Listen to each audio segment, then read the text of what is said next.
Black and White Network supporters, make sure you go over and check out the Black and White Network merchandise store. 25% off USA First. 25% off USA First. Go now. I'm back. Rodrance for Black and White Network. Well, one of the things you guys know we do on this channel is cover the total and complete failure that is Beetlejuice herself, Lori Lightfoot. And, of course, everything that she's done to further destroy Chicago. Now, they've had Democratic leadership up there for a long time, and it has been an issue.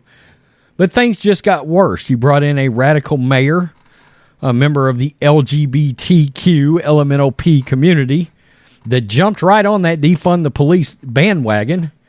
Combine that with Kim Foxx up there, and you've got a serious issue with crime. And I've got a couple of new cases that we're going to shine some light on here in Lori Lightfoot's Chicago. And I think I'm going to try to start covering these radical mayors across the United States a little bit more. Because we got to realize this kind of Democratic crap is getting down to a ground level of cities, okay? We got to start looking at cities. Conservatives have got to get band together. You've got to start raising your voice in these cities, okay?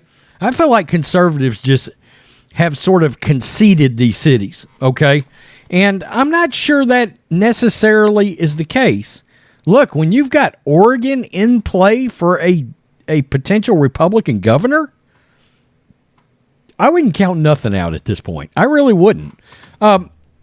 So, anyway, you get the point that I'm trying to make here. So, let's look at this first one. These are both from The Blaze, and they just both popped up in the last day or so. Chicago community leaders say they caught a suspect in the abuse of an 11-year-old, but he was released on a technicality. I would assume this is said scumbag. Community leaders in a Chicago neighborhood said they were able to capture a suspect in the heinous abuse of an 11-year-old. I am cleaning this up a bit for YouTube, but the man was released because of a technicality. The family of the girl is understandably outraged after they were told that the man was not charged with a crime, was not under arrest, and that the investigation was continuing. The 11-year-old, whose identity is protected, obviously, said she was dragged into an alley by a man while she was on her way home from school on Thursday at 3 p.m. She was on South Indiana Avenue, so on what's known as, quote, safe passage route, where there's supposed to be a trusted adult to protect children. She was able to escape and describe the man to the police, who circulated the sketch of the suspect. That is the guy. The sketch was spread widely in the neighborhood, so that Monday, when some people thought they saw the man who fit the description on the suspect, they chased him down and held him for the police. Good job. At the time, they called the family of the girl on FaceTime, and her mother got a screenshot of the suspect. It was shown to the girl, and she reportedly said she was sure it was the man who attacked her. Quote, she started shaking real bad, started crying and saying, "That's him. That's him." We had to hold her because she was shaking real bad, so I knew she knew what she was talking about, according to the girl's grandmother. And she told that to WBBM TV. She said she'll never forget that face ever. But that act might have tainted the investigation. What?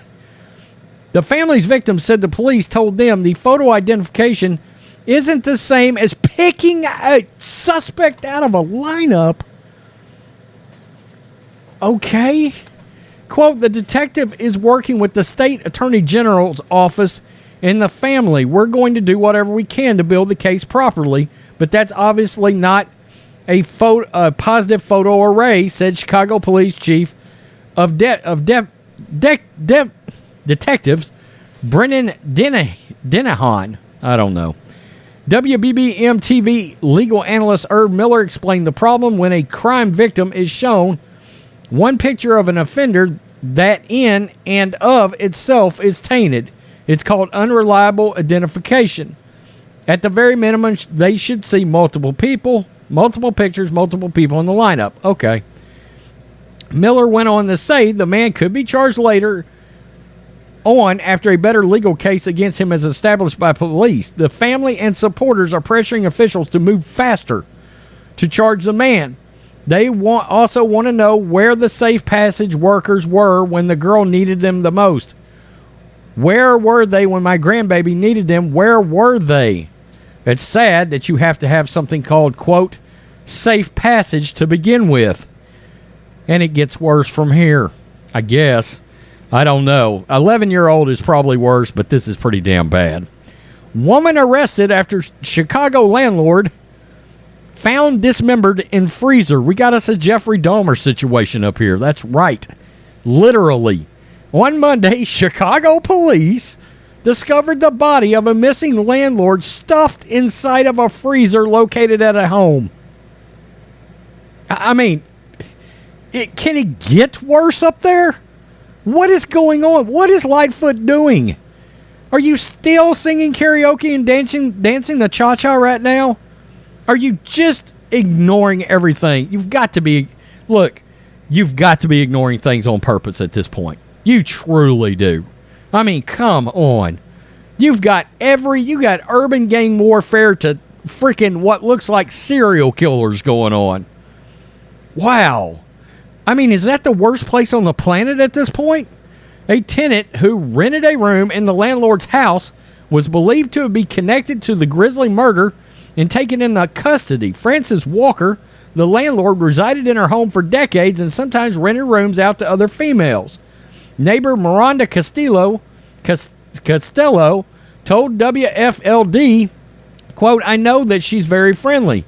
She's familiar with everybody else in the neighborhood. Another neighbor, Andy, noted that Walker tended to guard the garden in her front yard every morning, so it became suspicious when neighbors did not see her for several days.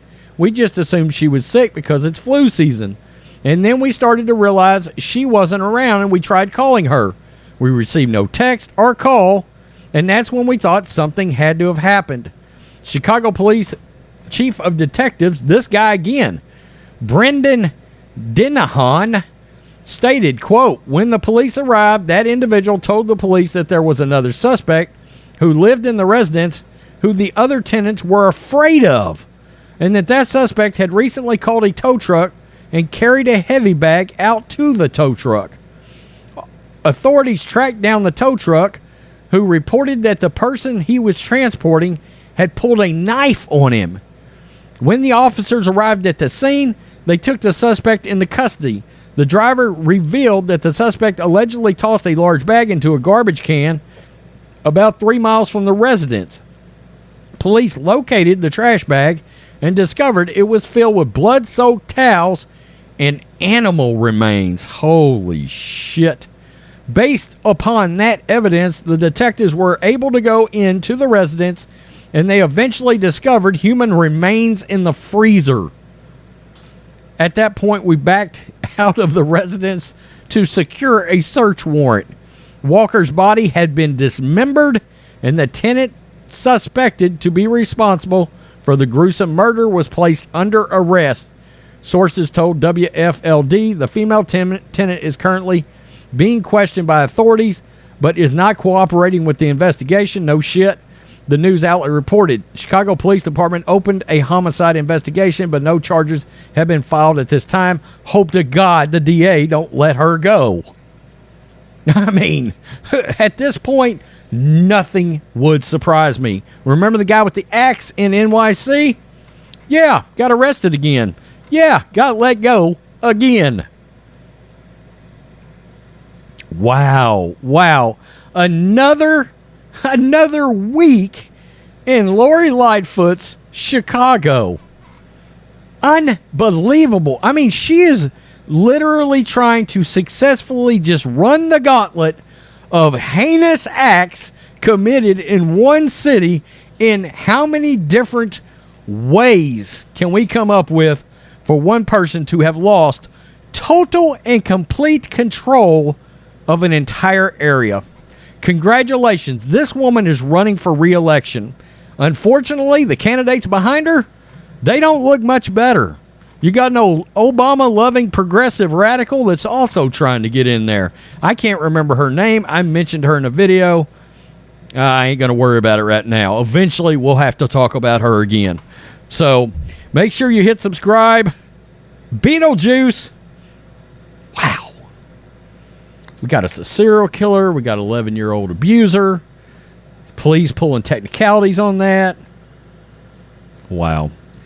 I'd be outraged over that little girl. I truly would. Peace. I'm out. Till next time.